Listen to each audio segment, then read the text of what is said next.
안녕하세요. 평범한 30대 초반 여자입니다. 현재 결혼 준비를 하면서 이것저것 조율 중인데 예비 신랑이 갑자기 서로의 요구사항을 정리해서 교환하자 하는 겁니다.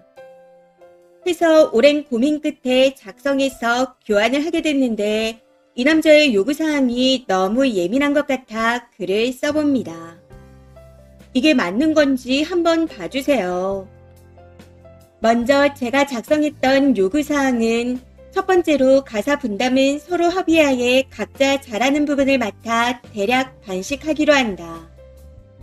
두 번째로 주말 이틀 중 하루는 여행, 전시, 영화, 레저 등등 외출을 함께 하기로 한다. 단 아플 때는 제외한다. 세 번째로 차 조수석은 나만 타기로 하고 양가 부모님도 안 된다. 오로지 내 자리다. 네 번째로 재산은 평생 공동명의를 하기로 한다. 다섯 번째로 이직, 휴직 시 항상 서로 의논, 협의 후 진행한다. 여섯 번째로 사석에서 이성과 단둘이 있지 않는다. 일곱 번째로 상대방의 가족에게 효도를 요구하지 않는다. 여덟 번째, 각방을 쓴다. 마지막 아홉 번째는 반려동물 입양을 원할 시 협의 후 진행한다. 충동적으로 길에서 데려오는 건 절대 안 된다. 여기까지입니다. 근데 예비 신랑의 요구사항을 보고 난 후 생각이 많아지네요. 하나하나 디테일하게 적었더라고요. 첫 번째로 매일 취침시간, 기상시간을 지켜 생활하는 평생의 루틴을 계속 지키고 싶으므로 남편이 잠자리에 드는 밤 10시에는 집안의 모든 조명을 소등한다. 불을 켜고 싶으면 남편이 완전 깊은 잠에 든 자정 이후로 점등하되 각자의 방만 가능하고 거실은 특별한 일이 있지 않은 한 소등 상태를 유지한다. TV는 금지이고 각자 방에서 휴대폰 사용은 가능하다. 두 번째로 아침 식사는 각자 해결하고 저녁 식사는 주중에 배달이나 포장으로 한다.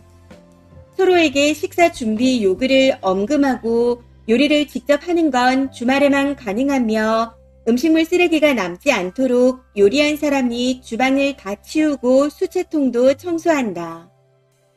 아파서 죽이나 특별한 음식을 필요로 할 땐 각자 준비하거나 배달시킨다. 컨디션 난조를 이유로 주중에 요리를 요구하지 않는다. 세 번째로 각자의 옷은 각자의 세탁기로 세탁하고 각자의 건조기로 건조하되 세탁소에 맡기는 경우 세탁비는 각자의 용돈으로 지출한다. 컨디션 난조 등의 이유로 세탁을 요구하지 않는다. 아프거나 바빠서 부득이한 사정으로 각자 맡은 살림을 이행하지 못할 시 각자의 돈으로 도우미를 고용해 해결한다.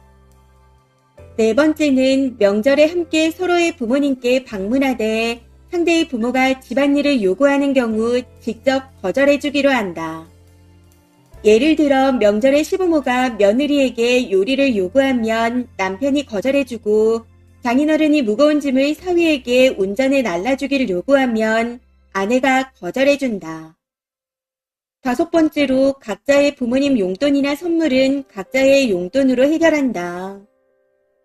여섯 번째로 주말 이틀 중 하루는 각자의 시간을 보내기로 하며 이때 외출 시 서로의 목적지와 세부적인 활동 내용을 묻지 않는다. 각자의 시간을 보내는 동안 쓴 지출 내역도 요구하지 않는다. 서로의 친구나 취미에 대해 마음에 들지 않아도 직접적으로 표현하지 않는다. 일곱 번째로 서로의 부모와 가족, 친지에 대해 불만을 표현하지 않으며 이를 불이행할 시 용돈이나 벌금 등으로 페널티를 적용한다. 여덟 번째, 주 3회 이상 저녁 시간에 운동을 함께한다. 운동은 함께 혹은 각자 하되 최소 회당 1시간 이상 주 3회 이상은 꼭 지키도록 하며 이때 산책은 운동으로 치지 않는다. 상대가 다이어트나 건강관리, 피부관리, 미용 시술 등을 요구할 수 있으며 이때 상대의 요구에 최대한 성실히 임해야 한다. 아홉 번째로 가족 계획은 협의하에 진행한다. 협의 없이 한쪽에서 일방적으로 자녀 출산을 원하고 요구하지 않는다. 불이행 시 이혼을 요구할 수 있으며 상대방은 이에 응해야 한다.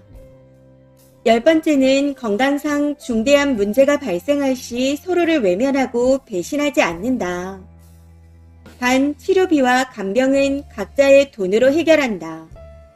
이는 각자 부모에게도 적용되며 각자 부모에게 건강상 중대한 문제가 발생할 시 외면하지 않고 긴밀히 협조한다. 이 또한 치료비와 간병은 각자의 돈과 노동력으로 해결한다. 이동 지원, 정서적 유대, 정신적 회복은 서로 협조하되 금전적 부분과 부모님의 간병 혹은 간병비를 요구하는 건 엄금한다. 10번째로 자녀를 출산 시 시터를 고용하며 이때 시터 비용은 반반 부담하기로 한다. 자녀 교육은 교육기간을 최대한 활용하기로 하며 교육비 또한 반반 지출한다. 한쪽에서 교육비를 줄이자는 이유로 학원을 줄이고 가정에서 교육할 시 상대방에게 교육 협조를 요구하지 않는다. 11번째로 부득이하게 각자의 부모님께 금전적, 유체적 지원을 요구할 시 자신의 부모님께 빌린 돈이나 노동력의 대가는 각자 지불한다. 단, 이것이 자녀로 인한 일인 경우라면 반반 지불한다. 이외에도 불가피한 중대한 이유가 없을 시 맞벌이에 동의한다. 신혼집은 우리 부모님과 내가 준비함으로 공동명의를 요구하지 않는다. 다만 차후에 집값의 50%를 아내가 부담할 시 공동명의 가능하다.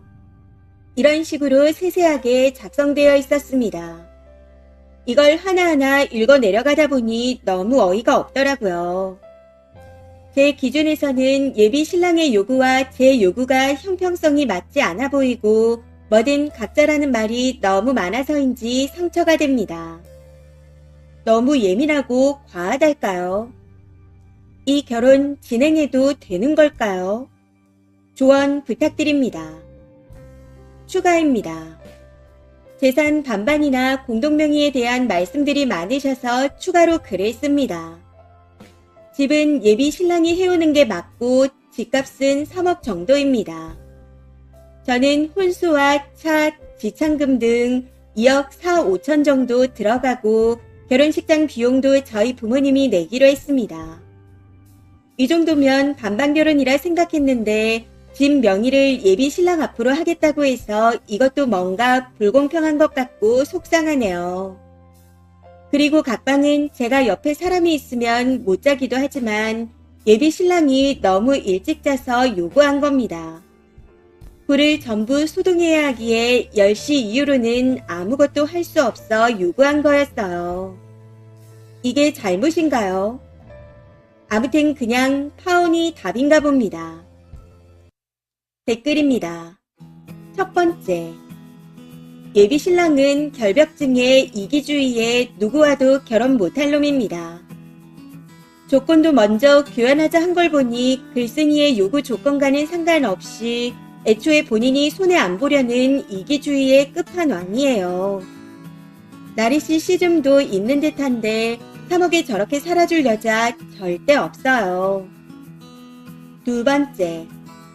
둘 다 각자 한 달에 2, 3천씩 버나봐요. 3억짜리 집이 몇 평이나 한다고 각자 세탁기에 각자 건조기요. 결혼 안 하고 연애하면서 일주일에 한 번씩만 만나면 충분할 것 같은데 뭐하러 계산 복잡해지게 합치나요. 세 번째. 여자분 조수석 내용 보고 정 털린 여자입니다. 저 중에서 그나마 각방이 제일 마음에 드네요. 저도 대방 예민한 여자지만 둘 다 옌뱅하지 마세요. 당신들이야말로 진정한 보여주기식으로 결혼식장에만 들어갔다가 나올 것 같네요. 근데 그 전에 파토가 날 듯합니다. 남자분 요구사항을 보니 사람인지 의구심이 들 정도거든요. 반반 좋은데 그러려면 님도 저만큼 세세하게 하거나 아니면 남편이 반 줄여야 합니다. 네 번째. 그냥 남자한테 꺼지라고 하세요. 저게 뭐죠? 저럴 거면 자식은 왜 낳겠다고 하는 거예요? 지가 아기를 출산하는데 하는 게 뭐가 있다고. 형평성이 안 맞잖아요. 아기 낳고 조리원비도 반반해서 내는 건가요? 그리고 지금 쓴이는 공중에 날리는 돈이 집값이랑 비슷한데 결혼식장비는 왜 내준다고 한 거예요? 저러니 남자가 지가 겁나 잘난 줄 알고 날뛰는 겁니다. 5번째. 아니 뭐 120평 대저택에서라도 사실 예정인가요? 각자 세탁기에 건조기에 거실 소독 유지에 각자 방에서 뭐요? 뭔 지랄 연병들인지. 아파서 본인이 맡은 살림 못하면 도움이요. 진짜 별 꼴값 대잔치를 다 하고 있네요. 둘 다 극혐입니다. 이번 사연은 여기까지입니다. 시청해주셔서 감사합니다.